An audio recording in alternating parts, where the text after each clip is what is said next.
આવા સારા સારા લોકો જોડે ઓળખાણ છે, એમએલએ જોડે, એમપી જોડે, પીઆઈ જોડે, પીએસઆઈ જોડે. આ સુદામાજી એમની પત્નીને કહ્યું જ નથી કે હું દ્વારકાધીશનો મિત્ર છું શ્રીમદ ભાગવતના આધારે. ક્યારેય નહીં. કેમ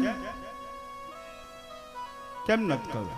તો કે કશી આવશ્યકતા નથી, મારી જોડે જે કંઈ છે બધું બરાબર માપનું છે, કહેવાની જરૂર શું, વાત શું કરવાની? હું નિત્ય એમનું ચિંતન તો કરું જ છું, નિત્ય એમના નામના જપ તો કરું જ છું. કૃષ્ણાય વાસુદેવાય, હે કહેવાની શું જરૂર?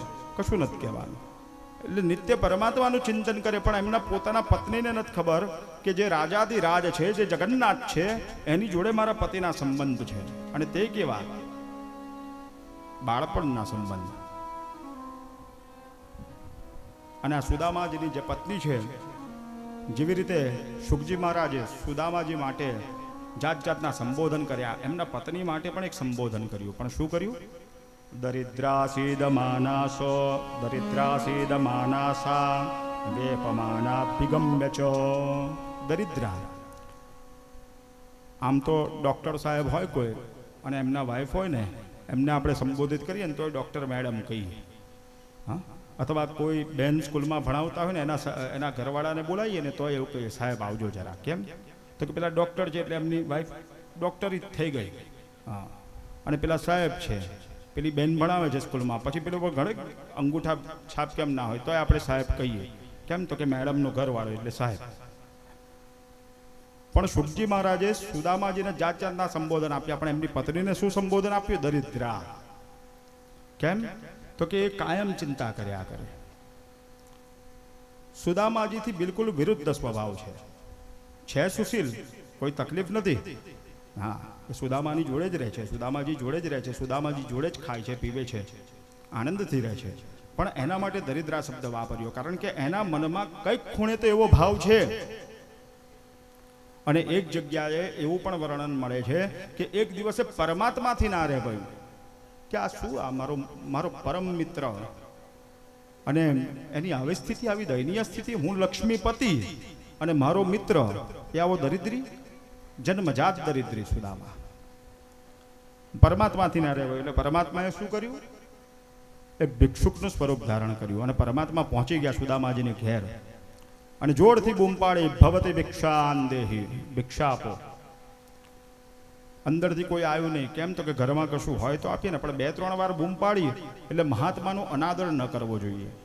એટલે સુદામાની જે પત્ની હતી સુશીલા, એ જાય છે ને કહે છે કે મહારાજ, અમારી ઘેર વળધી સૂતક છે, અમે હમણાં તમને કશું આપી નહીં શકીએ. તો કે કેમ? વળધી સૂતક? બાળક જન્મે, દીકરો જન્મે કે દીકરી? તો કે અમારી ઘેર દરિદ્ર રૂપની અંદર દરિદ્રતાનું ઉત્પત્તિ થઈ છે અમારા ઘરની અંદર, અને આ એવું બાળક છે કે એનું સૂતક આખી જિંદગી રહેશે, જ્યાર સુધી અમે જીવીશું ત્યાર સુધી. દરિદ્ર નારાયણનો અમારે ઘેર જન્મ થયો છે. આવો ભાવ છે. આવું પણ જોવા મળે. અને વૃંદાવનના રસિકોએ તો એટલું બધું ટિપ્પણી કરી છે આની ઉપર. અલગ અલગ રસિકોએ અલગ અલગ ભાવ પ્રસ્તુત કર્યા છે. આપણે 2-4 ભાવને ભેગા કરી લઈએ અને કદાચ જો આ સુદામા ચરિત્ર સાંભળીએ ને તો આપણને ખબર પડે કે આપણને તો પરમાત્માએ બધું બહુ જ આપેલું છે વગર માંગે. અને જેને આવશ્યકતા હતી, પરમ આવશ્યકતા હતી, પરમાત્મા એની ખૂબ પરીક્ષા કરે છે. પણ પરીક્ષા સુવર્ણની થાય. માટીનો ઘડો હોય, જીવનમાં બહુ તકલીફ આવે, જીવનમાં બહુ અંધારું દેખાય, તો એટલું યાદ રાખવાનું, માટીનો ઘડો પકવવો હોય ને તો 4 લાકડા મૂકવા પડે, અને એના ઉપર એ માટીનો ઘડો મૂકો ને એટલે પાકી જાય. પણ સોનાનો દાગીનો બનાવવો હોય ને તો 2000 ડિગ્રીએ તપવું પડે. એટલે જીવનમાં જ્યારે પણ આવો કંઈક આકરો સમય આવે, બધાને આવે, જ્યારે બહુ વધારે પડતી વિપત્તિ આવે, સંકટમય જીવન લાગે, તો એવું સમજી લેવાનું કે પરમાત્મા સરસ મજાનો દાગીનો બનાવી રહ્યા છે. જ્યારે સુશીલા આ રીતના પ્રત્યુત્તર આપે છે તો એ જે ભિક્ષુકના સ્વરૂપે નારાયણ આવેલા છે, નારાયણ સંકેત કરે છે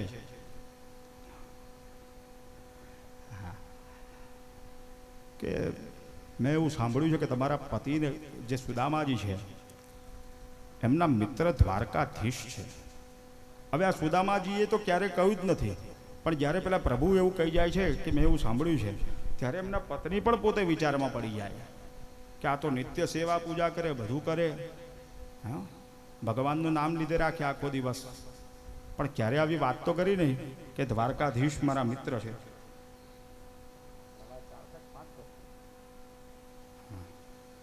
તો કહેવાનો અર્થ સુદામાજીએ કહેલું નહીં, પણ પેલા સંતે કહ્યું, ભિક્ષુકે જે મહારાજ શ્રી આવેલા એમણે, ત્યારે સુશીલાને મનમાં એવો ભાવ આવ્યો કે હું આજે કઈક રીતે સુદામાજીને મનાવું અને સુદામાજીને હું મારી વાત પ્રસ્તુત કરું, મારી વાત કહું અને એમને સમજાવું કે તમારા મિત્ર જો દ્વારકાધીશ હોય, જગન્નાથ હોય, તો પછી આપણે કેમ આવી દરિદ્રતા ભોગવીએ? એકવાર ખાલી એમને મળી આવશો તોય આપણી દરિદ્રતા દૂર કરી દેશે, કારણ કે એટલા સામર્થ્યવાન છે. આવા ભાવ સાથે જ્યારે સુદામાજીને સુશીલા કહે છે કે પ્રભુ, મેં એવું સાંભળેલું છે કે દ્વારકાધીશ એ તમારા પરમ મિત્ર છે, બાળપણના મિત્ર છે, નાનપણના મિત્ર છે. અને જ્યાં હું દ્વારકાધીશનું નામ સાંભળે એટલે સુદામાજી સ્તબ્ધ થઈ જાય, 2-5 મિનિટ સુધી કંઈ બોલે નહીં. અને પછી પોતાના શરીર ઉપર અંકુશ રાખી એના પત્નીને કહે કે તને આ કહ્યું કોણે? તો કે મને બહારથી જાણવા મળ્યું કે દ્વારકાધીશ એ તમારા મિત્ર છે, અને જેના દ્વારકાધીશ મિત્ર હોય એને આવી દરિદ્રતા કેમ ભોગવવી પડે? તો કે દ્વારકાધીશ છે એ એમનું ભાગ્ય છે, અને આપણે જે કંઈ દરિદ્રતા અત્યારે ભોગવી રહ્યા છે એ આપણું પોતાનું ભાગ્ય છે, આપણા પોતાના કંઈક સંચિત કર્મ હશે. બાકી કૃષ્ણ વાતે તો કહ્યું ને કે કૃષ્ણ ખાલી માખણ છોડતા હોય એવું નથી. અનેક જન્માર જીત કર્મ પાપમ, અનેક જન્મોના જે કંઈ પાપ હોય, તાપ હોય, એને હરણ કરે. આ માધવ કંઈ ઓછા નથી, પણ માધવની પાસે જવું પડે. હા, એમનો પગ પકડવો પડે, એમનો હાથ પકડવો પડે. તમે ખાલી એકવાર હાથ ધરો તો મારો હાથ પકડીને એ જ બહાર ખેંચી લેશે. એમને બહુ આગળ પેલા કાચિંડાનું ઉદાહરણ આપ્યું તો કે પ્રભુ, તમે મારી એવી ઈચ્છા છે ત્યાં જાઓ અને પ્રભુના દર્શન કરો, દ્વારકાધીશને મળો, તમારા પરમ મિત્ર છે. સુદામાજી કશું જ બોલતા નથી, ના હા કે ના. પણ સ્ત્રી હઠ, બાળ હઠ અને રાજહઠ, એની આગળ કોઈનું કશું ચાલે નહીં. જ્યારે એમની પત્ની સુશીલા બહુ કહે છે ત્યારે કહે છે કે જવામાં વાંધો નહીં, પણ અમુક નિયમો છે કે અમુક જગ્યાએ ખાલી હાથે ના જવાય. દેવ મંદિરમાં ખાલી હાથે ન જવાય, સાધુ સંત મહાત્મા પાસે ખાલી હાથે ન જવાય, આશ્રમમાં ખાલી હાથે ન જવાય, બ્રાહ્મણ પાસે ખાલી હાથે ના જવાય. અને મિત્રને ઘણા વર્ષો પછી મળતા હોઈએ, સગા સંબંધીને, ત્યારે એમની જોડે મળવા જઈએ તો કંઈક ભેટ લઈને જવું પડે. પણ આપણી ઘેર તો દરિદ્રતાએ જન્મ લીધો છે, હું શું ભેટ લઈને જાઉં? યાચિત્વા ચતુરો મુષ્ટિન વિપ્રાન પૃથક તંડુલાન શૈલખંડેન તાન બદ્ધવા ભર્ત્રે પ્રાદો દુપાજનમ. સુશીલા કહે છે ચિંતા ના કરશો. પરમાત્માનો સ્વભાવ એવો નથી કે એને બહુ મોટી ગિફ્ટ જોઈએ, એને બહુ મોટી સોગાદ જોઈએ, એને બહુ મોટો હાવભાવ જોઈએ. એ આપણા ભાવના ભૂખ્યા છે. પત્રમ પુષ્પમ ફલમ તોયમ યો મેં ભક્ત્યા પ્રયચ્છતિ. કોઈ પણ વનસ્પતિનું પાન, કોઈ પણ ફળ, કોઈ પણ પુષ્પ તમે પ્રેમથી પરમાત્માને અર્પણ કરો ને, પરમાત્મા એટલા પરમ કૃપાળુ છે કે તત્ક્ષણ એ તમારે આધીન થઈ જાય. ભક્તને આધીન છે ભગવાન. એટલે કે કોઈ ચિંતા કરશો નહીં, હું કંઈક વ્યવસ્થા કરું છું. આવા ભાવ સાથે જ્યારે સુશીલા આજુબાજુમાંથી 4 ઘરમાંથી ભિક્ષાટન કરીને આવે છે કે કંઈક આપો, મારા પતિને બહાર જવું છે કોઈને મળવા માટે અને કંઈક લઈને જવું પડે, ખાલી હાથે જવું સારું ન લાગે. ત્યારે આજુબાજુના 4 ઘરોમાંથી ચોખાની 4 મુઠ્ઠી મળે છે, જેને તંડુલ કહેવામાં આવે, પૌવા. હા, અને તંડુલ લાવીને આપે છે. તંડુલ તો લાવી આપે, પણ હવે એને ભરવા છે એમાં પ્રશ્ન એવો ઊભો થાય. બીજી સમસ્યા ત્યાં, કારણ કે ઘરમાં કોઈ એટલું વસ્ત્ર પણ નથી કે થેલી નથી. આપણી પાસે તો ઈશ્વરે આપેલું બધું બહુ છે, પણ સુદામાજીની ઘેર તો ના થેલી, ના વસ્ત્ર, ના કોઈ એવી વ્યવસ્થા કે આ તંડુલ પણ ભરે એમાં. ત્યારે એક જૂની ધોતિયું કાળે પડેલું, જેની અંદર એ ધોતિયું પણ જીર્ણ જ છે. એને ડબલ કરે, 3 વાર વાળે, 4 વાર વાળે, થોડું મજબૂત કરે, અને એની અંદર તંડુલ ભરવામાં આવે છે. અને તંડુલ સુદામાજીને આપે છે. અને એમની પત્ની કહે છે સુશીલા, કે સ્વામી તમે જાઓ તમારા મિત્રને મળો. સુદામાજીના મનમાં તો અત્યાર સુધી ભાવ એ જ છે કે મને મારા પરમાત્માના દર્શન થશે, મારે કશું માંગવાનું નથી. સુદામાજીનો ભાવ શું છે કે હું માંગવા નથી જતો, હું તો મારા નાથના, મારા સ્વામીના, મારા મિત્રના દર્શન કરવા માટે જઉં છું. માંગવું અને મરવું એક સમાન છે, એટલે હું માંગવું નહીં. તો કહે છે કશો વાંધો નહીં, મેં એવું સાંભળેલું છે કે શ્રીધર છે, માધવ છે, એ એમની તમારા ઉપર દ્રષ્ટિ પડશે ને તોય આપણું કલ્યાણ થઈ જશે, પણ તમે એકવાર જાઓ તો ખરા. સુદામાજી કહે છે ઠીક છે, વાંધો નહીં, ચાલ તારી પણ ઈચ્છા પૂરી કરું અને જઈ આવો. અને સુશીલા કહે છે મારો એક સંદેશો શક્ય હોય તો આપજો. તો કે શું? એક માસ દ્વૈ પાખ में दो एकादशी होय सो प्रभु दीन दयालते नित प्रतिदिनी मोय. સાંભળવા જેવું છે, સમજવા જેવું છે. ઘરમાં આપણે ત્યાં કેટલી એકાદશી આપણે કરીએ એક મહિનામાં? 2 એકાદશી, શુક્લ પક્ષ અને કૃષ્ણ પક્ષ, બરાબર, સુદ અને બધ. અહીંયા લખે છે એક માસ દ્વૈ પાખ મેં, એક મહિનામાં 2 પક્ષ આવે, એમાં 2 એકાદશી હોય. પણ પ્રભુ તમારા આશીર્વાદથી મારે ઘેર 12 મહિના એકાદશીના ઉપવાસ થાય છે. આવી દરિદ્રતા કે જમવાનું ઠેકાણું નહીં, શું ખાઈશું, કેવી રીતે ખાઈશું, ક્યારે મળશે. તો પણ સુદામાજીના જીવનમાં ખૂબ સંતોષ છે, ખૂબ સંતોષપૂર્વક પોતાનું જીવન નિર્વાહ કરે. એટલે કહે છે કે જો તમને સમય મળે અને કદાચ દ્વારકાધીશ જોડે વાત થાય તો આટલું કહેજો કે સ્થિતિ આવી છે, આટલામાં એ બધું સમજી જશે. જે સમજુ વ્યક્તિ હોય એને ઈશારો કરીએ, બહુ થઈ ગયું. બાકી આગળની બધી ક્રિયાકલાપ બહુ કહેવાની જરૂર નહીં, સમજી જ જાય, કશો વાંધો નહીં. સુદામાજી તો દ્રઢ સંકલ્પ સાથે નીકળી પડે છે અને ધીરે ધીરે કરતા પહોંચવાનો પ્રયાસ કરતા હોય છે. ત્યાં રસ્તામાં સુદામાજી ખૂબ થાકી જાય, કારણ કે એમની પાસે ના હાથી ના ઘોડો, ચાલતા જવાનું, પગપાળા યાત્રા કરવાની. આપણે અહીંથી ડાકોર જવું હોય ને મનમાં વિચાર આવે ને તો પહેલાં 2 વાર વિચાર કરીએ કે કેટલી જગ્યાએ રોકાવું પડશે અને પહોંચીશું કે નહીં. હું પોતે જ એકવાર વાસદથી પાછો આવી ગયો હતો, પગ જ એટલા બધા દુખતા હતા મારા. હા, મારી પોતાની જ વાત કરું. નીકળ્યો તો બહુ હોંશભેર,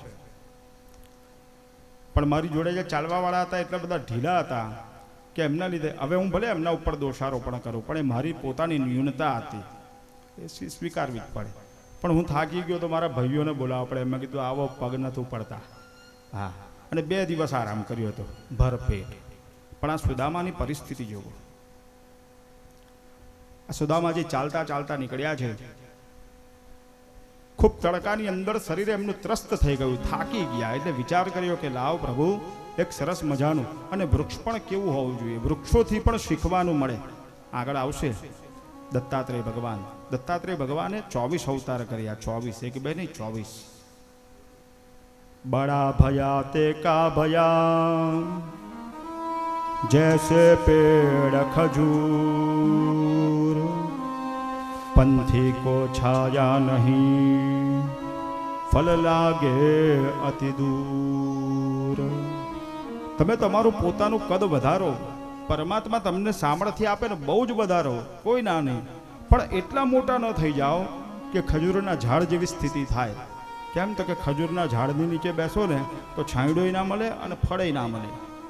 बड़ा भया ते का भया जैसे पेड़ खजूर पंथी को छाया नहीं फल लागे अति दूर.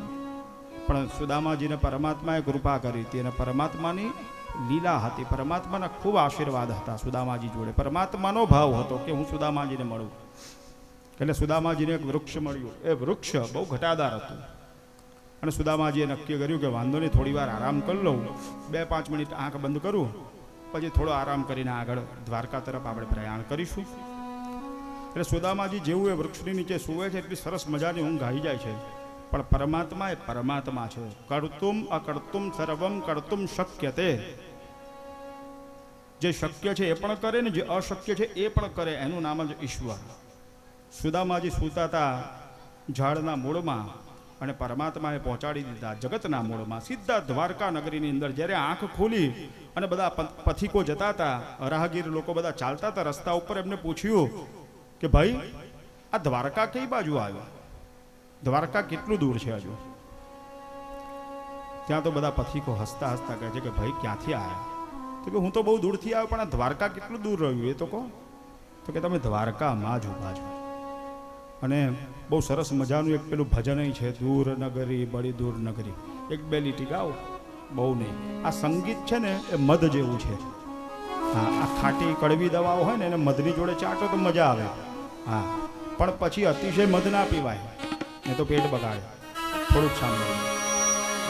कैसे आओ रे कन्हैया, कैसे आओ रे कन्हैया, तेरी गोकुल नगरी बड़ी दूर नगरी,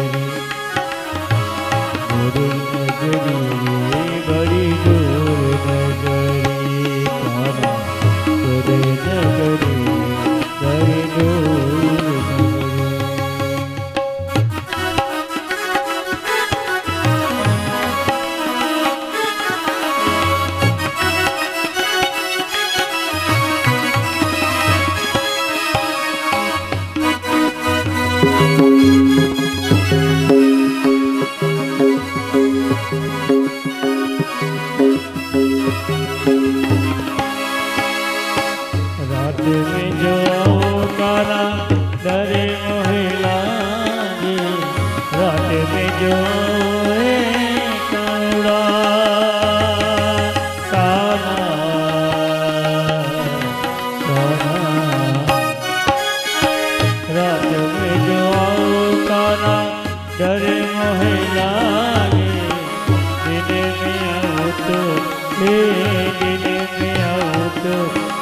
सारी नगरी बड़ी दूर नगरी, कैसे आओ रे कन्हैया, कैसे आओ रे कन्हैया, तेरी गोकुल नगरी बड़ी दूर नगरी, गोकुल नगरी बड़ी दूर नगरी, गोकुल नगरी बड़ी दूर.